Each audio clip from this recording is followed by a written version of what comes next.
In today's video, we're going to be covering what's going to be happening with players' prices over the next week. So, just before the video does start, a quick little ad on a trading service I offer over on Twitch for the cheapest trading guides out there for just £4, €4, or free with Amazon Prime. You'll receive daily trading and investing guides covering PlayStation, Xbox and PC with an array of methods covering all budgets. And I've been trading for over 10 years, making over 100 million in multiple different FIFAs. And now for the last 4 years, I've made 10 million coins in just the first month. So in today's video, what we're going to be doing is talking about how the market's been in the last few days, and as a result, how it's likely to rise going into this week, and how it'll react to next week's promo of Future Stars. So the market has been rising really nicely as of Friday, and obviously on Friday we went and got the full Team of the Year released in packs at the same time, and then on Thursday we got them all released in packs at the same time. Friday we got the honorable mentions, Sunday we had the icons.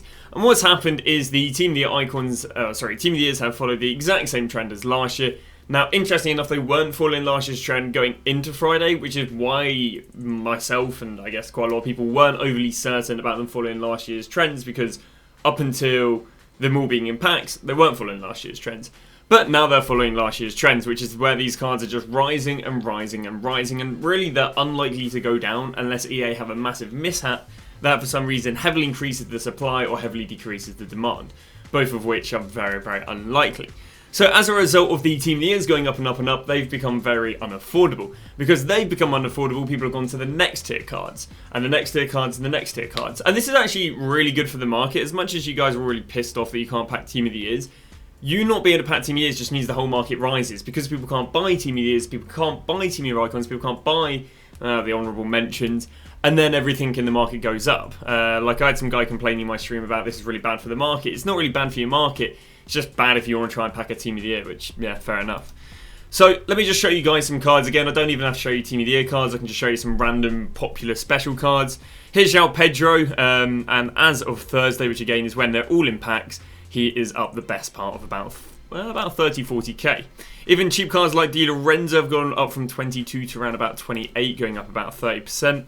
The likes of Robertson's just risen and risen, but even since Thursday, the card is still up 10k. Again, these are literally just relatively randomly selected, well-demanded special cards. These aren't the most optimal rises. These are just showing you that the whole market's rising across the board.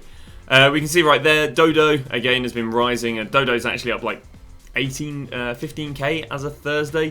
Dembele, we'll see up as of Thursday.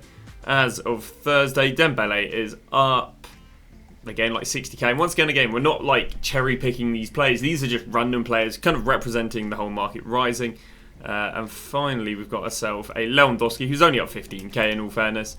And then even we got cheap cards like Hierro, which if we look as of Thursday is up 5k. So what is likely to happen to the market? Well, what's likely to happen to the market is it will continue to rise. The promo we're getting this Friday is Future Stars, and don't get me wrong, Future Stars used to be a really hyped up promo. In fact, Future Stars about 3-4 years ago actually crashed the market more than Team of the Year did, because what it did was it brought all these bronze and silver cards that no one's ever using, and it gave them like 88, 89, 90 rated cards, and it was really exciting. The only problem we have is that this concept has been the exact same for 4 years, to the point where actually no one cares about it. In fact, last year, the Future Stars team was barely better than a promo released a month before it, or even a month and a bit before it. So this was a Future Stars team. Obviously, it gave us cards like Adeyemi, gave us cards like Alvarez, gave us cards like Mudryk, gave us cards like Xavi, Vitinha, and so on. But the reality is there were players as good in, I mean, Foot Centurions weren't even the best promo, but like Winter Wildcard, if I can load that up in a sec even. But obviously we had cards like Ibra, which was very well demanded. I mean, I don't think this is the best. I mean, obviously Salah wasn't a bad card. But the thing is, this Salah card was probably very comparable to the likes of Alvarez. But this promo came almost a whole month before the Future Stars came. And because it came a whole month before Future Stars, they're not really that interesting. Like, the cards they're good, but they're not that much better than the promos we had a month ago. Or, again, if we can go and load up our Winter Wildcards for you, especially bear in mind Winter Wildcards had position changes, had skill move increases, which I don't believe Future Stars is overly heavy with. But again, like we had cards, like this Dembele, this Kante, this Sancho, I believe, position change 5-star skills, the Felix. the problem is that this promo with the Future Stars just wasn't good enough. It wasn't that much of an improvement on the promo we had a month ago. That means that people go, do you know what? I don't want to have my Dembele anymore. I want to go and buy Alvarez. And that reflects in the Dembele's price. As in, like, after January, which is when we got ourselves Team of the Year, people weren't panic selling him when Future Stars came out. You see, this card rose and rose and rose to the 10th of February. That means he rose through Team 1 of Future Stars and Team 2 of Future Stars. And that's because people weren't going, oh yeah, let me go and sell my Dembele for an Alvarez. So what's going to happen to the market this Friday is completely subjective on how good our Future Star card's going to be. If I'm not wrong, the last time that the market kind of crashed with Future Stars was generally FIFA 20 and FIFA 21. So we've had 2 years where Future Stars hasn't been a big enough upgrade or hasn't been an interesting enough promo to replace old promo cards to, as a result, drop the market, really. So again, it's going to be subjective to what they do with Future Stars. Now, the only way that I think they make the Future Star cards more demanded than previous promos, without giving stupidly high ratings, because I can't really see them do that, is bringing in double playstyles. Either bringing in double playstyles to multiple different, I guess, price sections, so as in not only giving double playstyles to the 2 million coin Future Stars, giving double playstyles to like the 2 million coin cards, the 500k cards, and the 50k cards. Because if it's only on the 2 million coin cards, it won't really do anything, because again, that's going to change a very small amount of people's teams. But if they went and gave double playstyles on literally everyone, I can see that dropping old special cards. I can see that dropping Team of the Honourable Mentions, and I can see that dropping Team of the Years if they have a Future Star card in their position with, again, good enough double playstyles.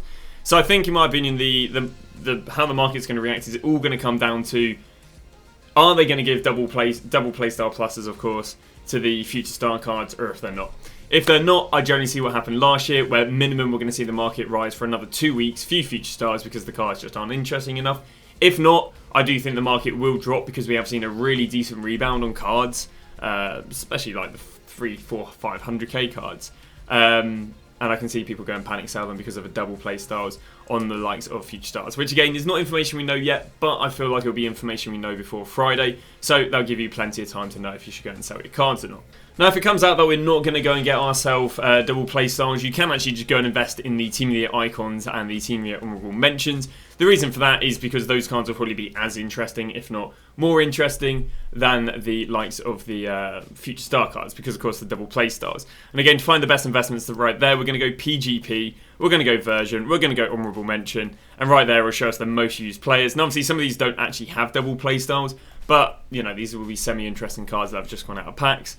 And again, we can do the exact same here with the icons, sort of via icons, we can see the most used right there with Zola, and so on and so on. So that should hopefully wrap it up. Again, the market should continue rising until Friday one way or the other, and then it's subjective if there's going to be double play styles on the likes of the Future Stars, which again I'm sure will get leaked before they actually come out. So don't worry about having to wait till Friday to know if we're going to be selling or not. But thank you very much for watching, and I'll see you guys tomorrow with a brand new video.